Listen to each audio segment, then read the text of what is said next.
Kirby Yates could be one of the first guys signed out of the Christmas break. Where do we stand with Burns and Bregman and the rest of the free agent market? That and more ahead here at The Upside.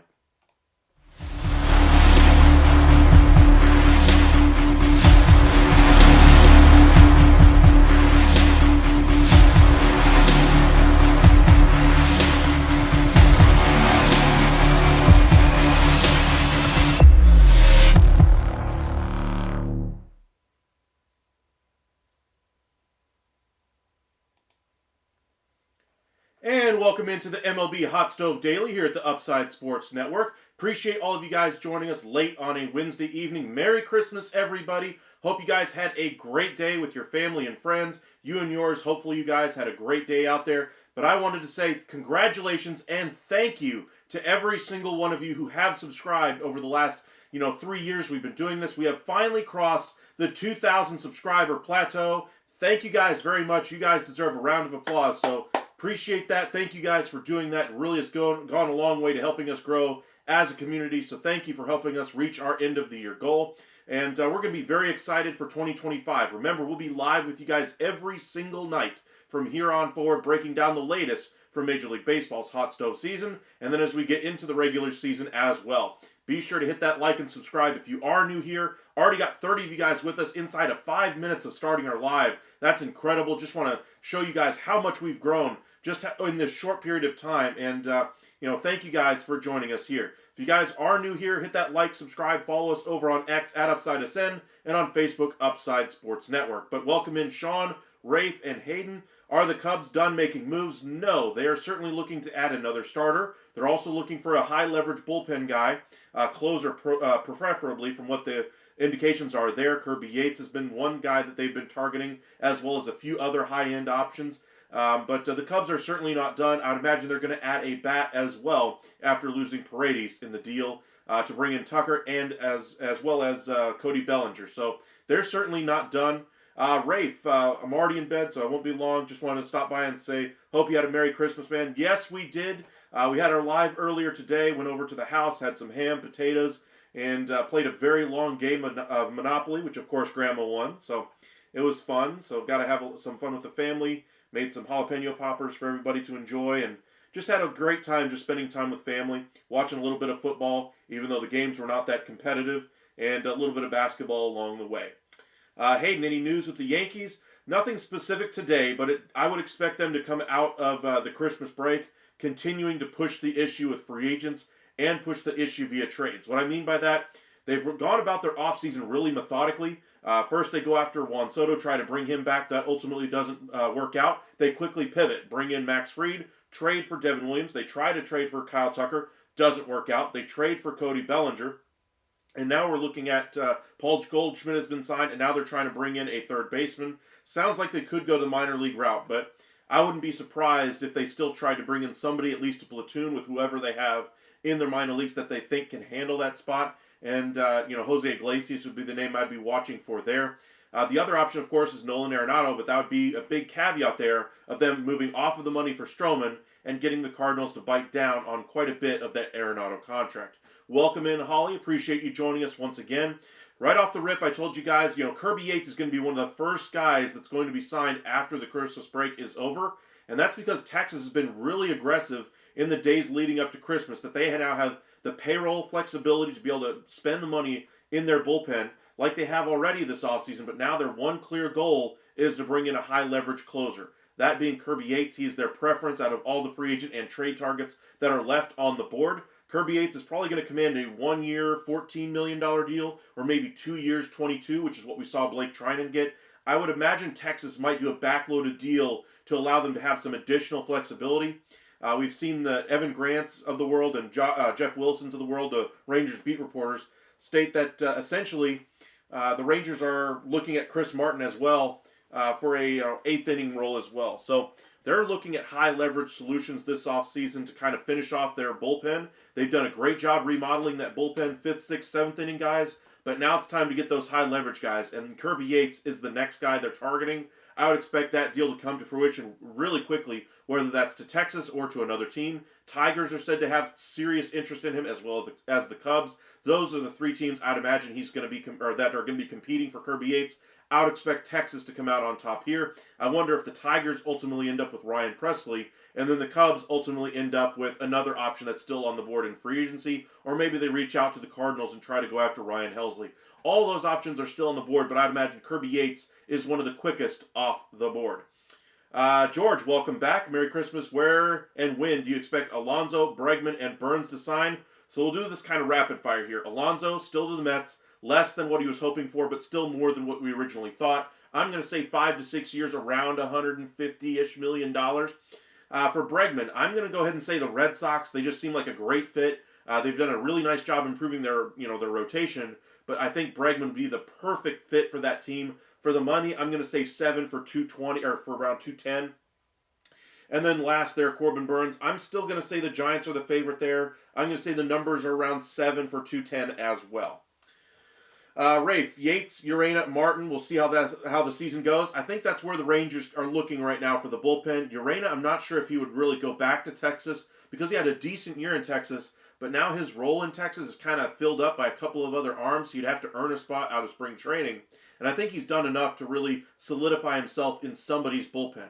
For instance, the New York Yankees, if they were to trade Marcus Stroman, could look at Jose Urena and say, hey, that would be a guy we could tab as a spot starter for them, a long reliever out of the bullpen that might flex into the rotation if necessary. But that would be one spot I'd say Urena would be a nice fit for. There's many teams that fit that description, but I think he'd be more solid, guaranteeing himself a spot on a major league roster, if he went somewhere else. As much as I'd love to have him back in Texas, I just don't see him being able to fit in the bullpen the way it's currently structured. I think one of those guys that misses making the rotation ends up being the long man out of the bullpen along with Dane Dunning.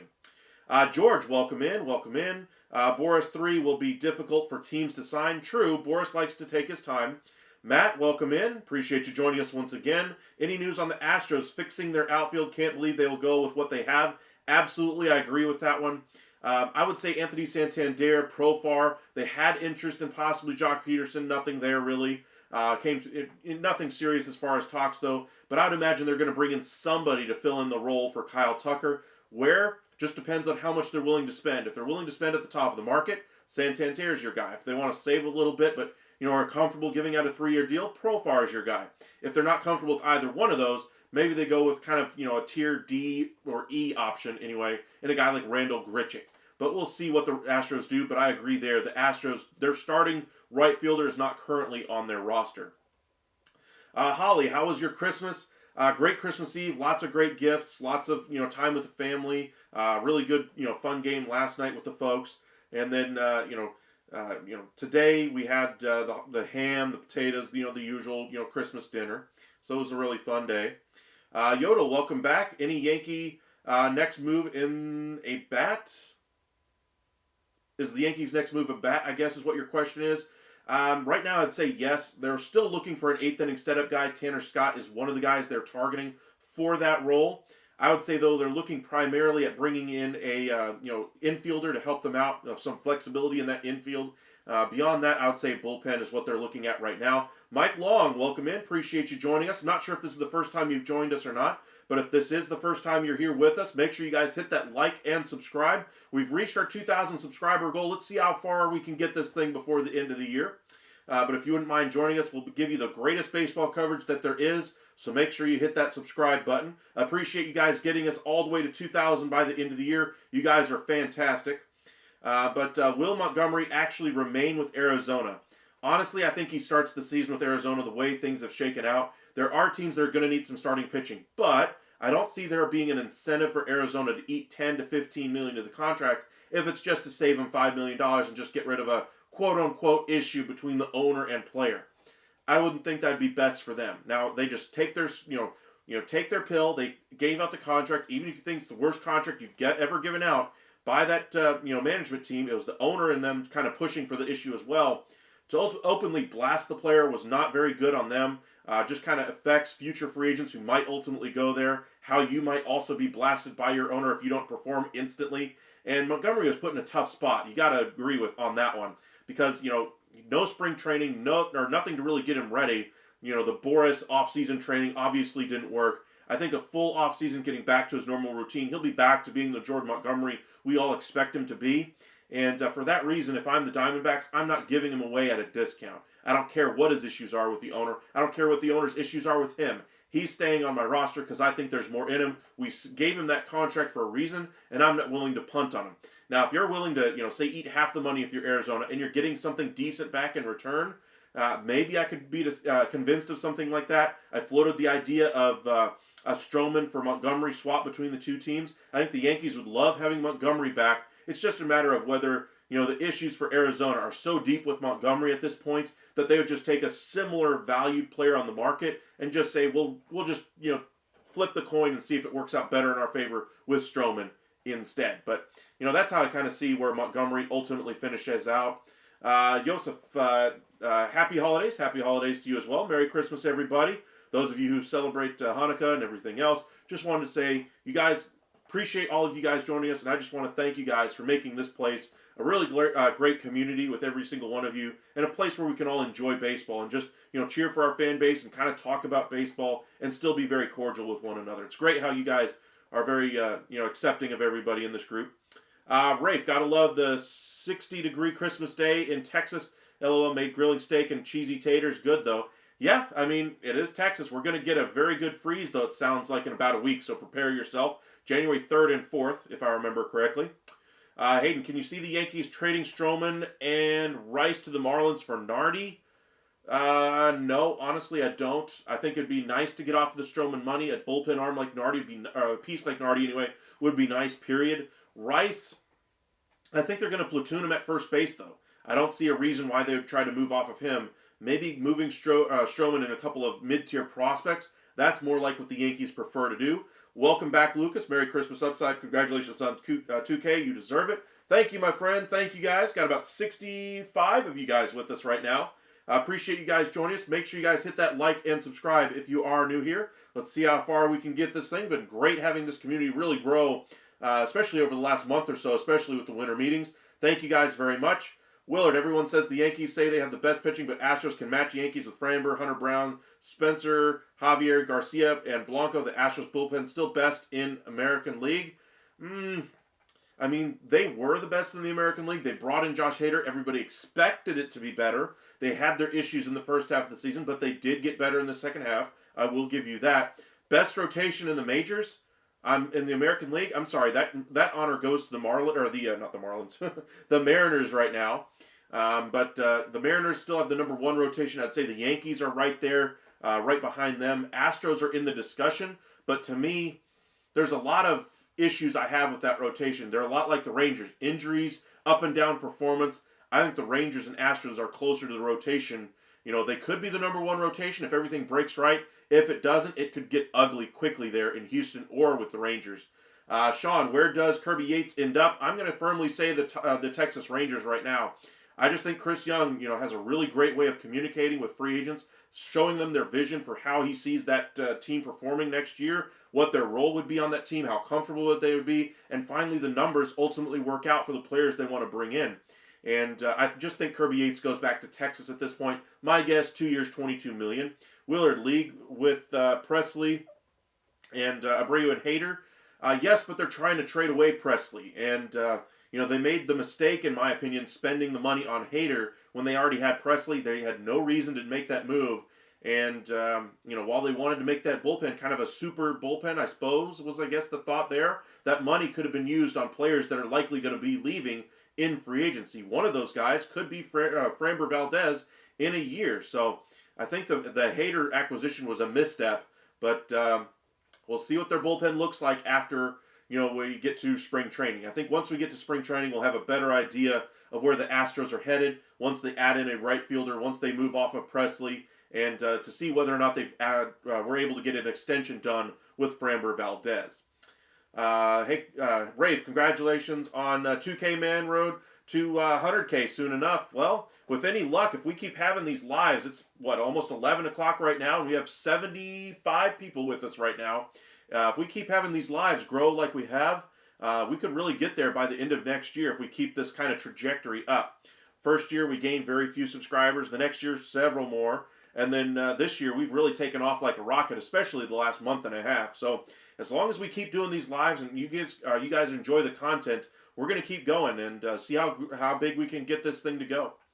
Luka Doncic injury ruined my Christmas. Yeah, that's a tough one to swallow. The one issue for the Mavericks, though, I will say, is this is going to give them a better idea of what they have in Spencer Dinwiddie and Klay Thompson. Does Klay Thompson still have it? Or is he going to be an issue that they may have to trade further down the line? Dinwiddie, is he a good enough backup point guard where you can rely on him in a postseason? Or do you have to go out there and try to get another ball handler in front of Dinwiddie? I think this will answer a lot of questions, especially with Kleber now being healthy. Do you want to move him and see how many assets you have to attach to him to bring in another difference maker? If Luka has to miss significant time, we shall see. Rafe, Santa better bring me a healthy DeGrom season.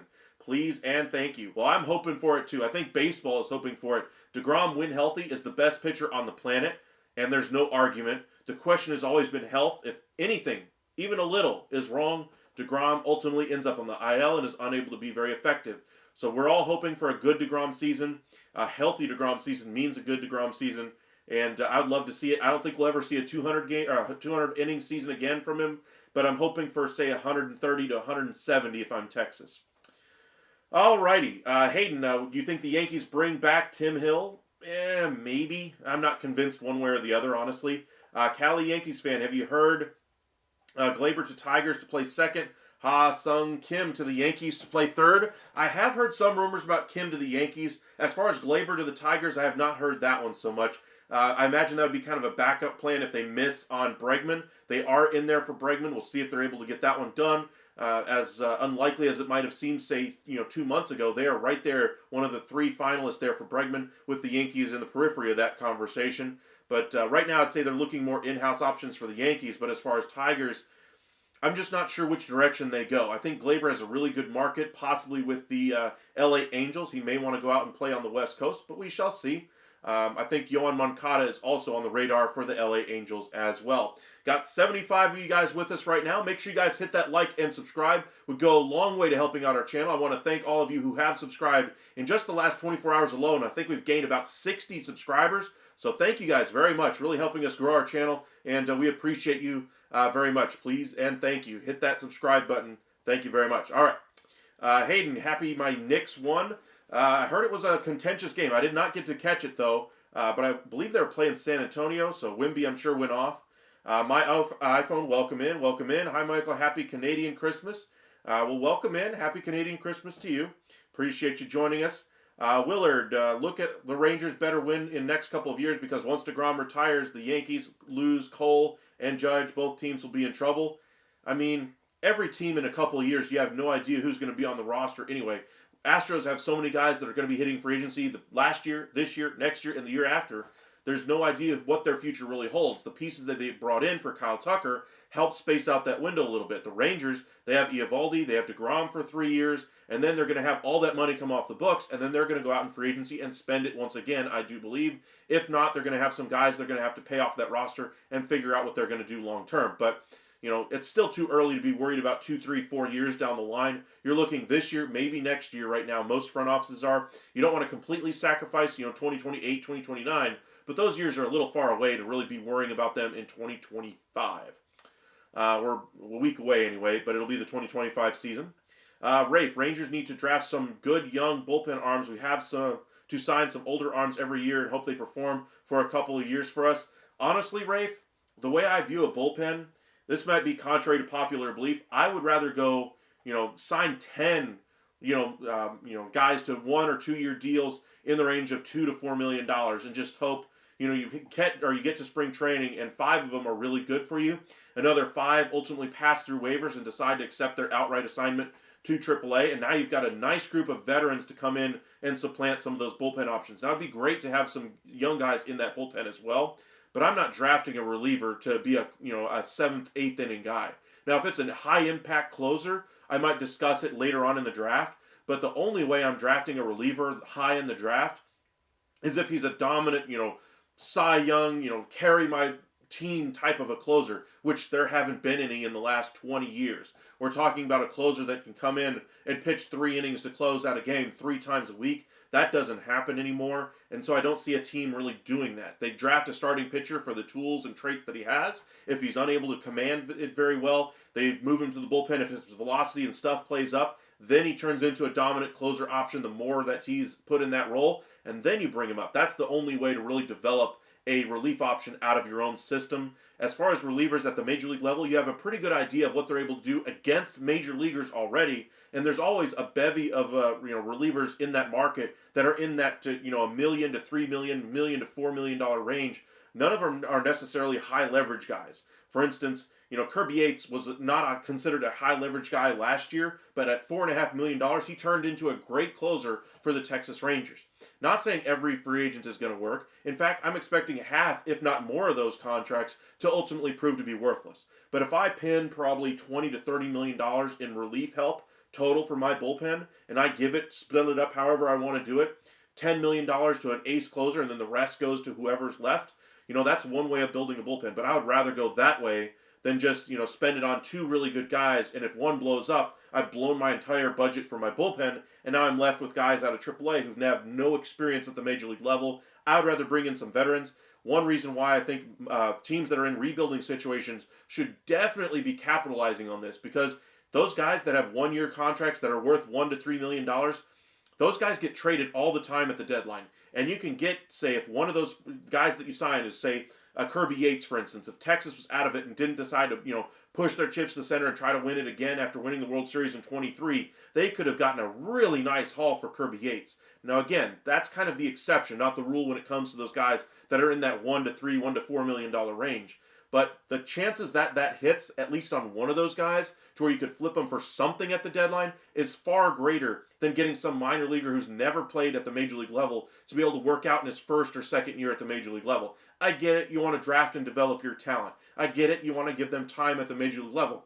There's time after you trade the guys at the deadline, and now you have 2 months to see what that guy can do, and now they've gotten their toes wet in the major leagues. You also didn't sacrifice your draft position, but again, that's how I would handle a bullpen on any major league team. Now, we'll see what happens, but there's just different ways to run a bullpen. All right, Hayden, as a Yankee fan, I want to win now. Exactly, the Yankees are always built to win now. And, that's kind of why I'm wondering why they're having issues with the qualifying offer issues.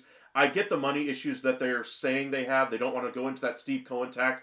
I get it. But at a certain point, you have to realize you're the Yankees, you're the Mets, you're the Dodgers. You're going to have to, pay to get those top players in your system. And, at a certain point, if you have a chance to win a World Series, you got to push your chips to the center. And I just wonder how comfortable the Yankees feel about their chances to A, get to the World Series out of the major leagues, and B, win it. That's not about getting there for the Yankees. It's about winning the World Series. And so if you don't think your team is necessarily built to beat the Dodgers or built to beat the Mets or built to beat the Phillies, I understand why you might be more reticent to try to invest money for a year that you might not win the series. I get it. But at a certain point, the AL is very muddied right now. A lot of parity on the American League side. If you just put a few more extra dollars in, you could cement yourself as the favorite in the American League to get to the World Series, and then it's anybody's ball game. But for the Yankees, I think they should always be in win now mindset. That's why I still would go after Bregman, even with the tax concerns. Figure out the money later, trade away Stroman, attach whatever draft picks or prospects are necessary to get him off, and just make it work. I mean, you're the Yankees. You have a payroll for a reason. You have prospects for a reason. Utilize them. All right, Rafe, I don't mind signing some older guys every year, but I would like just one real good closer that dominates for us for 10 plus years. Rafe, you know how rare it is to get a closer that dominates for 10 plus years in the sport, let alone for your own team? In the sport, over the last 10 years, how many truly dominant closers have been dominant from start to finish every single season? We're talking about guys like Aroldis Chapman when he was in his prime, Kenley Jansen when he was at the height of his powers, Craig Kimbrell when he was at the height of his powers. Edwin Diaz doesn't qualify. He has up and down years every single time out. Emmanuel Clase was dominant this year, was not so much the year before. I guess you'd be this version of the dominant quote-unquote closer. Ryan Presley was one of the best we've seen over the last 5-6 years, but that's not 10 years. It's so rare to get a closer that works effectively that long.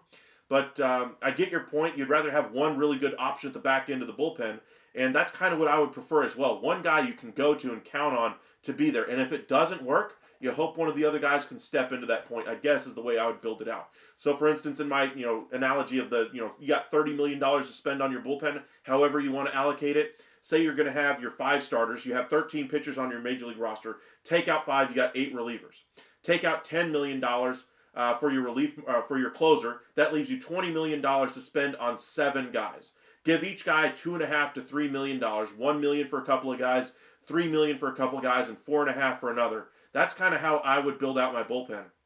Have one really dominant guy, an Aroldis Chapman in his prime, or Kirby Yates this year, or whoever you might think is the A+ closer that you want to have back there, a guy that you feel comfortable with handling the game or closing of each game. And if he blows up, you still have plenty of options you can try to plug in there, but you at least got one guy you have enough faith in going into spring training. But we'll see. Alrighty, Willard. But I'm laughing at the Yankees because without Soto having Judge better pitches to hit, we'll see if they have as good as they had last offseason. I get it. He doesn't have quite as much protection in that lineup without Soto. But for me, I think their lineup overall, their bullpen, their starting rotation is all better. And, we'll see if it's, disperse your resources. High tide raises all ships. Whereas you have Soto, 1A, 1B with Judge. Is that the better way to go? So we'll have to see how it works in October. I don't think it matters a hill of beans in the 162. In 162, having a better team, in general, a better piece in the rotation, a better piece in the bullpen, a better lineup overall is going to make your record better in the 162. So while I think Soto wouldn't be as helpful during the 162 game season, I think once you get to October, it's a different animal, and we'll have to see how this Yankees team fares once it gets to October. Rafe, just wishful thinking. Yeah, I mean, it's very wishful thinking to get a closer last that long, but I get your point all the same. Yassine, welcome in. What teams do you see trade for Pablo Lopez? I would say, push the pause button on that one right now. I'd say that one's probably going to wait for at least another week or 2 until Corbin Burns finally comes off the board. Once we get a Castillo trade, I think we're going to expect one at this point. But Pablo Lopez is probably one of the best options via trade that anybody could go out there and get. I think the Twins right now, if they're going to trade Pablo Lopez, would try to move off of Carlos Correa first, and that deal is probably going to have to happen with one of the 2 New York teams. I'm not sure if they even do it at that point, honestly. The money is going to be a big issue for both, and as good as Pablo Lopez is, the Twins aren't necessarily looking to move him at the moment. So I think it's a little early on him, but as far as teams that could look into try to bringing him in, I think the Orioles would be at the front of the line for Pablo Lopez. Other teams could be in there, like the Blue Jays, trying to keep this team intact, try to push for a winner. I think they would be in that market as well. And then one team I'd keep an eye on anyway would be the Washington Nationals if they ultimately decide to jump in there for Pablo Lopez. But those are some teams I'd be looking at. Nicholas, welcome in, welcome in. Judge was MVP 2 years before Soto. Now he has Bellinger. Bro, you're eating your own words. I gotta love it. Gotta love it, Yankees fans. Well, we'll have to see how Judge does. I think he's still a dynamic player. Judge, one of the probably top 3 or 4 best players in the whole league right now. I'd say the best player ever in baseball history is Shohei Ohtani for being able to pitch and hit both. At Cy Young and MVP caliber. This year, obviously, he wasn't able to pitch, but this coming year, we're going to get back to that form. And honestly, we never really saw Babe Ruth ever do this consistently at both ends. Whenever he would, whenever he was a prolific hitter, he wasn't necessarily pitching at a Cy Young caliber. Whenever he was pitching at a Cy Young caliber, he wasn't in the lineup nearly to the amount Shohei Ohtani is. So Shohei Ohtani, as good as he is, and as much as we compare him to Babe Ruth never did what Shohei's doing. And that's why I think Shohei's the best player we're ever going to see in our lifetimes at baseball. So just sit back and enjoy it, especially if you're a Dodger fan. You took really good advantage of that situation, locking him up for 10 years of that $700 million. Really reset your financial structure as well with the deferrals. And now that you're rolling in money after bringing him in, things are just coming up aces right now for the Dodgers. And we'll see what happens with Sasaki. As far as Judge goes, he's still one of the greatest players in the game, along with Ohtani. Betts is in that conversation as well. Seager, Alvarez. I'm sure I'm missing a handful of others, but the baseball's in a really good spot right now. Rafe, I saw someone say Roki should sign with the White Sox so he has time to develop an MLB without getting a lot of attention. A lot of attention could mean a lot of different things to a lot of different markets. There's so many markets he would be a lot better off in if he wanted to avoid attention. He doesn't have to go to a bottom-dwelling team next year to be able to do that. I think he wants to compete. I still think the Dodgers are an 80% favorite there.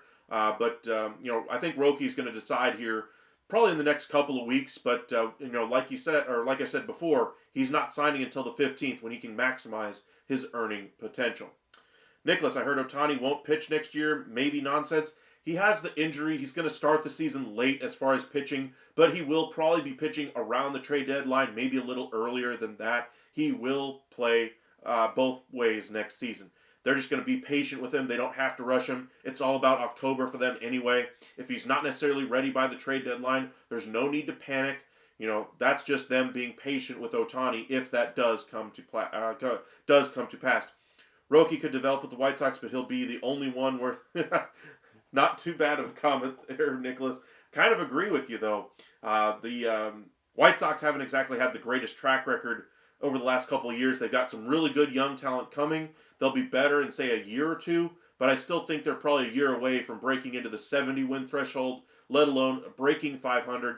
They're going to take some time, and I don't think Roki necessarily wants to hang around for that part of it. Yassine, what teams do you see sign Santander and Teoscar Hernandez? I'm going to go with one of the Northeast teams for Teoscar. Santander, I'm going to probably say one of the Blue Jays or Astros. If you're holding my feet to the fire right now, I'd probably lean the Blue Jays. Rafe, why are multiple playoff teams being so quiet this offseason like Royals, Twins, Braves, and more? Braves finances, Twins finances. Royals made their acquisition with India and spent last year, so they've already made their moves. They may still try to add a piece here or there, but they've already pretty much got their team set. The one team that might, out of that group anyway, make some significant moves is the Braves, whether that be a fifth starter, a corner outfield bat, or in the bullpen. They're going to make a few more moves before the end of the offseason. Alrighty, just want to thank you guys for joining us tonight. Got about 65, 70 of you guys with us right now. Thank you guys for joining us. Hitting that like and subscribe goes a long way to helping us out. So if you wouldn't mind spamming that like button, hit hearts in the chat, tell us where you're from. If you guys are new here, say hi. We got a really good, fun community to join here. So make sure you say hi and be a part of Team Upside. So thank you guys for joining us. Hit that subscribe button. Follow us on X at Upside Ascend and on Facebook, Upside Sports Network. Let's get into some of the headlines I wanted to get into earlier today, but ran short on time. We'll head over to X and just see if anything else is popping at the moment. My guess is not, because it is Christmas and does not look like it. Head over to MLB Trade Rumors. I wanted to dig into what there is left on the market besides Corbin Burnes, besides Alex Bregman. We've talked a lot about those guys. Bregman, my pick for him is still to go to one of those three teams: Red Sox, Tigers, or Blue Jays. Yankees, somewhat on the periphery there. Another fit anyway for the Corbin Burnes market. We talked about them.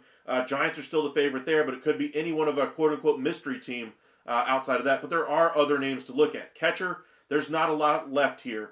Let's go ahead and scroll down to this year's free agents that are left anyway. At the catching market, probably the best one left, Elias Diaz. Nothing really left on the market that I'm really looking at aside from James McCann there. First base, Pete Alonzo. Has the qualifying offer attached. His market is basically dried up for a number of teams that were interested in first baseman. Washington Nationals were one of the last ones that were looking at him, and ultimately that didn't work out either. They make the trade for Nathaniel Lowe. Now, one of the other teams that was looking at him was the Arizona Diamondbacks. They get Josh Naylor, so it's going to be a little bit tough for them to ultimately bring in Pete Alonso. That means it's just the Mets basically bidding against themselves. That's why I say the market that Ken Rosenthal identified, say, a week ago before all these moves were made at first base was around 6 years, 180. I think that market is going to come down a little bit now. I think he's probably going to get 150, 140, somewhere in that range. But we'll see what happens there. Nicholas Robert will be traded like GC. I agree. There's a heavy interest in the White Sox to try to move him off of this roster.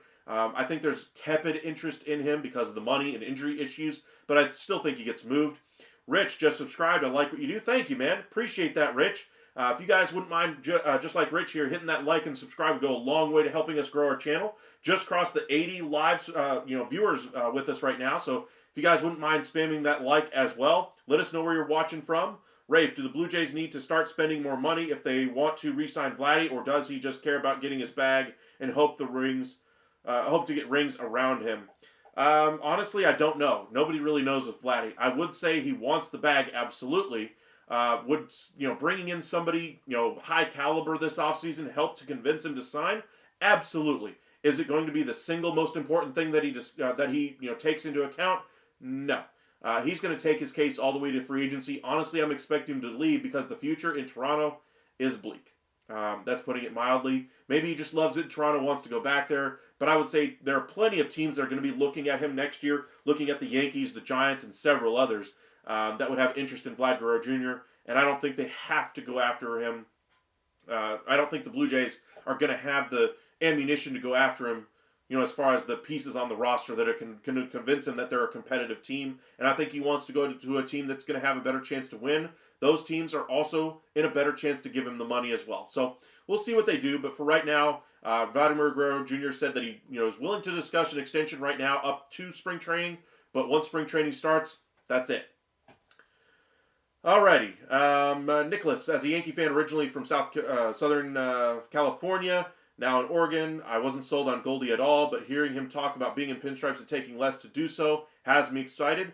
I mean, he is a former, MVP caliber player. He has the potential to get, back to some level of productivity. Last year wasn't exactly the worst season anybody's ever had at first base, but you hope he has a little bit better offensive season. I imagine going to Yankee Stadium is going to help his offensive numbers, specifically the power numbers, and he's going to have a good year. Is it going to be a Vlad Guerrero Jr. in his prime year? Probably not. But I would say it's a good signing for them overall. 1 year, not a huge commitment there as well. Let's check out a few of these other names. First base, there's a few other options left. Anthony Rizzo, jump out. Ty France, J.D. Davis, Josh Bell. I guess is what you'd say about that first base market. First basemen don't usually get paid anymore in the offseason. You're going to see a lot of these guys sign for, roster or non-roster invitees to spring training, and if one of them catches fire, great. But more than likely, more than half of these guys you're seeing on this list are done. Last time you've probably seen them on a major league roster. You feel Toronto needs to trade every piece? Well, they're not going to right now. I think you're going to have to wait for that till the trade deadline.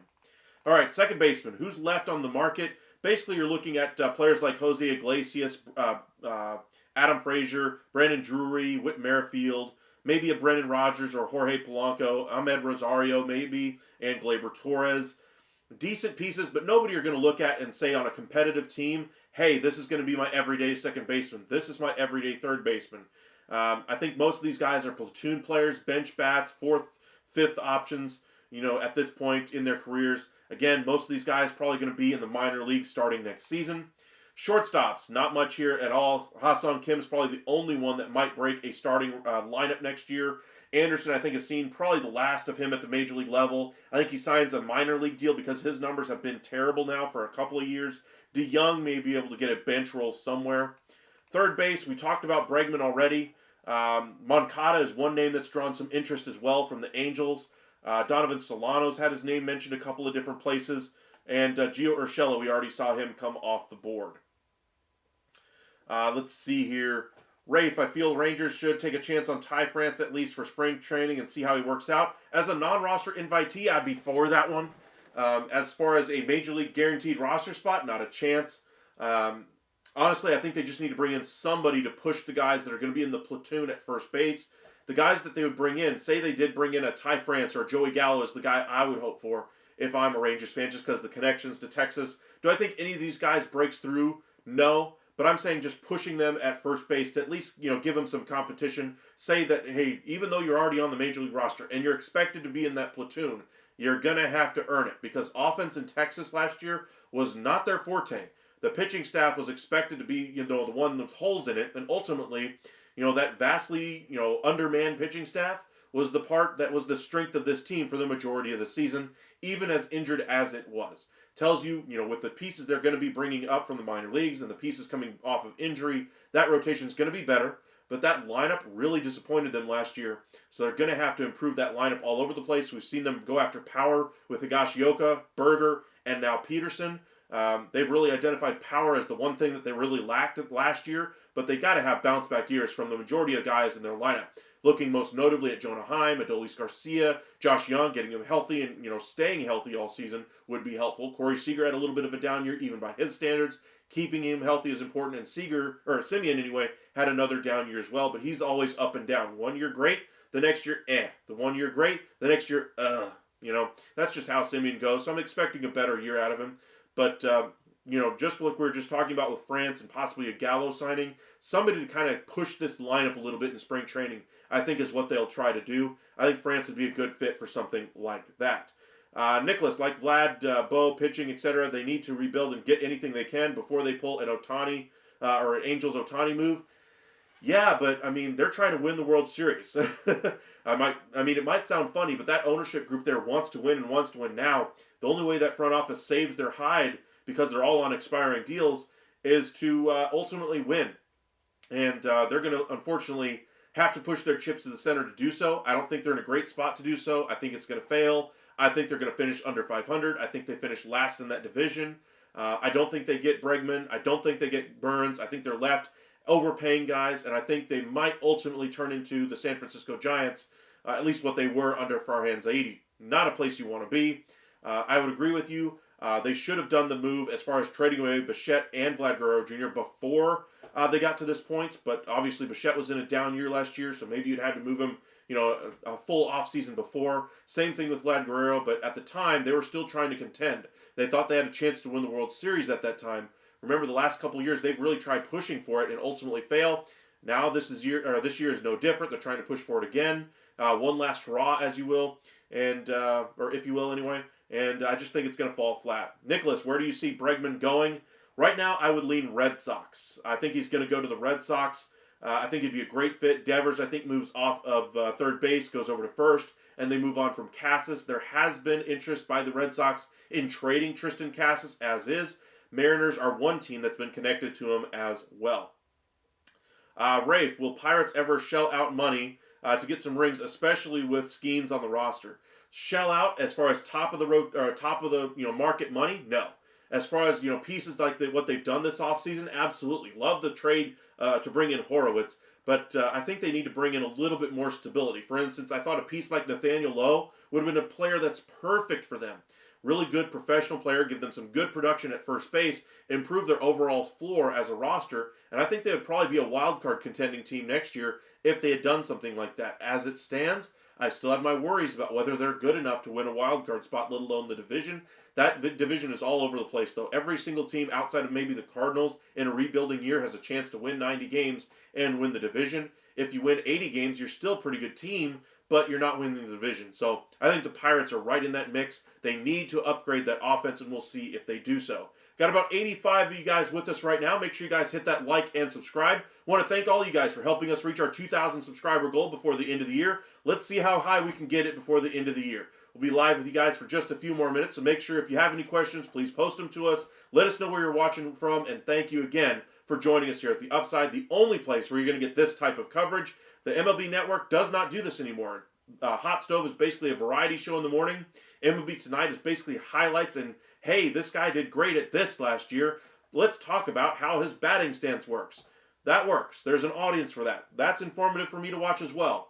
But it's nothing like what the network used to be. There's no discussion about where players could go. There's no discussion about possible trades that are out there. There's no discussion about what the future looks like for these teams. MLB Network doesn't even do that, and certainly no other network is even close to that. So I really appreciate you guys hitting that subscribe and joining us tonight. Let's see here. Rafe, are Reds or Nationals the younger team who has the better potential? Who has the better potential between those two? Nationals. I just really love their prospects, and they've shown the willingness to spend at the top of the market for Boris clients specifically. They're going to be a behemoth in that NL East as soon as 2 years. I would expect them to surpass the Braves and the Phillies in that division. I just think it's going to be another year before they really spend in free agency, and then everybody's going to be like, oh my gosh, what are the Nationals up to? Why are they spending $40 million a year on this player? Why are they spending $30 million on that player? Because they've been saving their money. Their payroll is next to nothing compared to what it used to be, and they can afford it. And they're going to have some really dominant pitchers in that starting staff, trades that worked out for them. And then, of course, you got James Wood and several other outfield prospects coming. And then you're going to have this year to really decide what other young pieces don't work on this roster, and then fill those holes in free agency next year. They're in a great spot right now.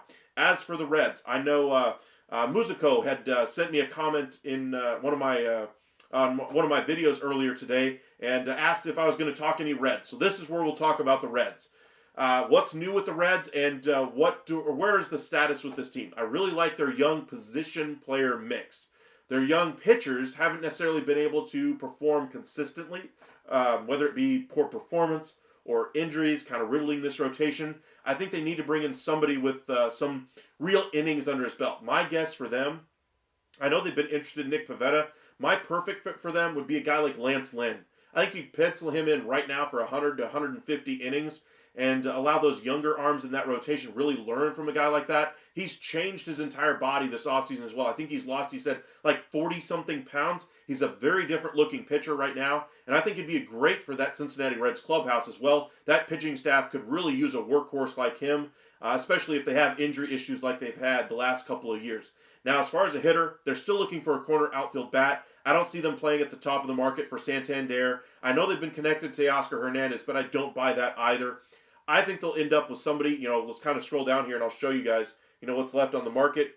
I think guys like an Adam Duvall type player, a Dylan Carlson type piece, Tommy Pham makes some sense, Jesse Winker, a reunion there in center, maybe a Kevin Pillar or a Michael Taylor. I think Taylor is an underrated player the last couple of years. Had a great year with the Twins, parlayed that into a 1-year, $4 million deal with the Pirates. Had decent numbers last year, not quite as good as he did with the Twins, but another underrated player on the market. And Randall Grichuk is another one I would keep my eyes on if I was a Cincinnati Reds fan.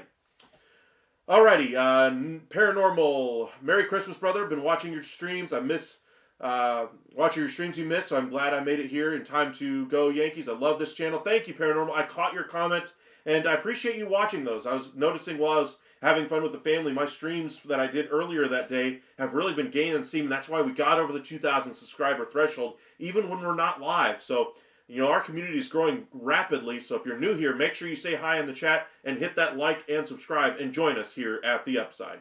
But appreciate you joining us and being so supportive, Paranormal. So we'll see what the Yankees ultimately do. I know you're looking forward to seeing what they do at third base and ultimately in that 8th-inning role. I think they'll do something at third base before the end of the offseason. All right, let's check out a few more of these comments before we head out. Nicholas, Reds, Nats both have bright futures in my opinion. I think the Nats are better also. Reds have Ellie, but they have to. They need to build around him now. Go all in on Vlad next year. I don't think they have the money to play in that pool though, Nicholas. I just don't think they do. As much as they would love, and as much as I think he'd be a great fit there, I just don't think they can play in that pool. I don't think their roster can hold it. I think that'd be another Marlins or Rockies situation where they have to move off of the player and eat some of the contract. Think of Giancarlo Stanton for the Marlins, how they had to eat a lot of that money from the Marlins just to be able to make their books work financially. I think the Reds are in a very similar situation. Same thing the Rockies did with Nolan Arenado. And then for some inexplicable reason, after retaining salary on Arenado and trading away because they couldn't build around him after spending that money, they give the money that they just saved by trading Arenado to Chris Bryant. And just why? Why? Why? I just don't get it. Do these small market teams not understand that they have certain finite resources and that one piece does not complete a team? Sure, you need an aircraft carrier in your lineup. Go out there and get a more affordable one. Go out there and draft one. Don't spend top of the market money trying to bring in an aircraft carrier for your young team and then wonder why you can't continue to add more pieces around it when you realize your bullpen isn't quite as good as you thought. Your rotation isn't quite as good as you thought. You can't fill a hole for an injury because you spent all of the money on one guy. Why do small market teams do this? I just don't get it. So maybe they'll learn from it. For the Reds, though, I would not go after Vladdy. I just don't think they can afford it. I think they should go after pieces, kind of like what we said with the Pirates. Nathaniel Lowe, maybe they could go even a little bit higher than what Lowe might cost in free agency. Maybe a $20-ish million piece, but they ain't playing $30 million plus for a first baseman that's going to age poorly. I just, no. Let's see here. Rafe, you know me, I'm all about the Rangers, but I try to change it up here and there. Okay, alrighty. Randall, welcome in. O's don't trade for another solid starter like Cease, Jay Johnson, Castillo, or Miller. They won't get to They won't get to the postseason. I saw your post that you've been making on my videos there, Randall. I want to say thank you for the interactions, but as far as the Orioles, I think they need to add a starting pitcher. I know you're pushing for Miller quite a few times in a few of your posts anyway. I just don't think Seattle's going to move him. I think they're looking to save money on Castillo, and if you want a Seattle Mariners starting pitcher, Castillo's your guy. You're not getting Miller, not a chance, not happening.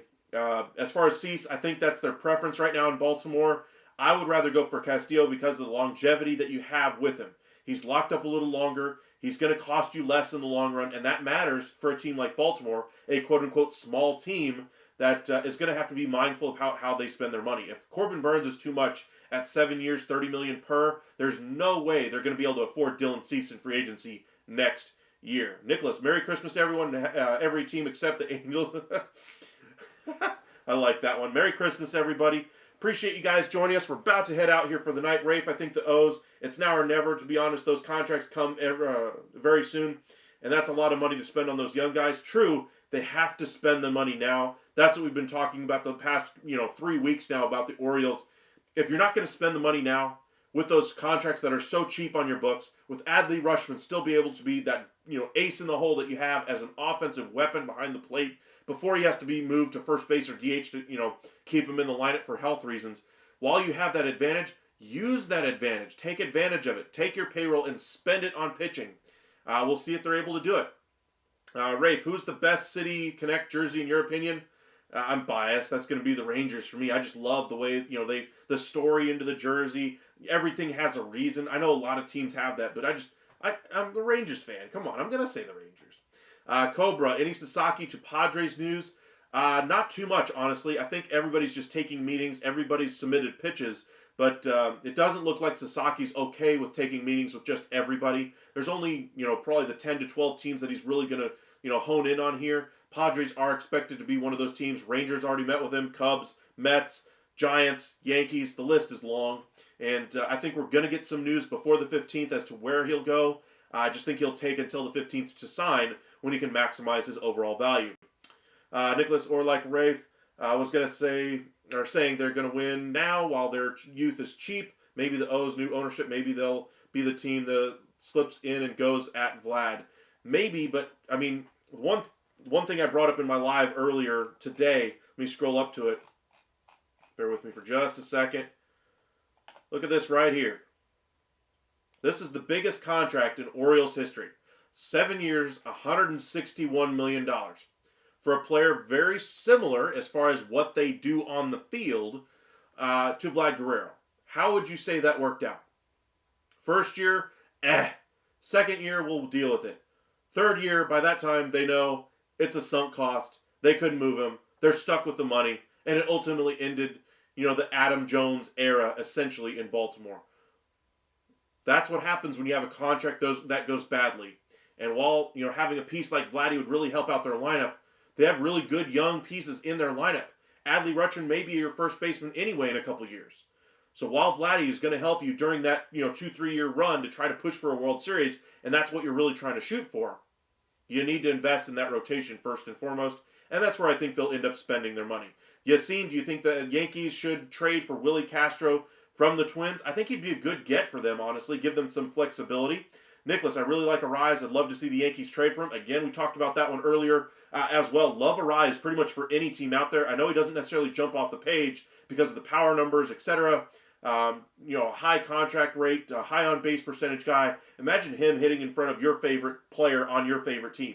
If he were to hit in front of Jordan or Yordan Alvarez and the Astros, Alvarez may have another 20 RBIs just because Arise is on his team. Judge, same thing. He might hit 320 and have an extra 30 RBIs because Arise is hitting in front of him. That's what I would be looking at for impact from Luis Arise. Rangers, just imagine him as the leadoff hitter in front of Corey Seager. Seager would probably have an extra 20, 30 RBIs over what Marcus Semien was able to provide last year. Not saying Simeon's a bad player or any of these other current leadoff options on those teams are bad. I'm just saying Arise has a real skill set that should be utilized. Yankees, any other team would be great to have, or would be lucky to have him. Welcome back, Joshua. Who's the best looking team on paper for each division? On paper, big asterisk, right now, without any extra signings, I would lean Yankees, AL East, Guardians in the Central. I'm a little biased, but I'm still going to say Texas, even with their bullpen kind of unsettled right now. I guess your closer, probably Josh Sborz, but he's not going to pitch the first half of the year, or first couple of months of the year. I guess your closer at the moment would be Robert Garcia, but I just really love that rotation. I love the way they built out their lineup. As far as the bullpen, that's the issue. Astros, to me, have a really decent bullpen. Not as great as it used to be, but really decent. I like their lineup. I like their rotation, but I'm not in love with either one of them. They have some, they have some swing and miss in there, but they also have a lot of risk as far as poor performance that might ultimately rear its ugly head. I'm going to lean more towards the Rangers. Again, a little bit of rose-colored glasses there, but I can understand why the Astros would be in the conversation. Mets in the NL East, to me, have surpassed the Phillies. Braves are a third in that division to me. In the Central, I think I picked who would I pick earlier? I can't remember. But as currently constructed, probably the Brewers. I think they're probably the most complete of those teams there. I'll stick with the Brewers. Then, of course, in the NL West, has to be the Dodgers. They're the favorite on paper out of everybody. Cobra Vladdy will get a Tatis-type contract, possibly, but I think he could get even more. I think he's a chance to get over $400 million right now after turning down $340. I think he could get over $400. Nicholas Davis was a horrible contract. They should have paid Machado. No kidding. Machado was the better piece for them. Ultimately, Davis I didn't think was a great piece for the Rangers. I was kind of glad they traded him. Everybody was like, you gave away a great player who's worth 7 years and $161 million. Thank you for taking that risk off of our hands, Baltimore. Glad to see you go.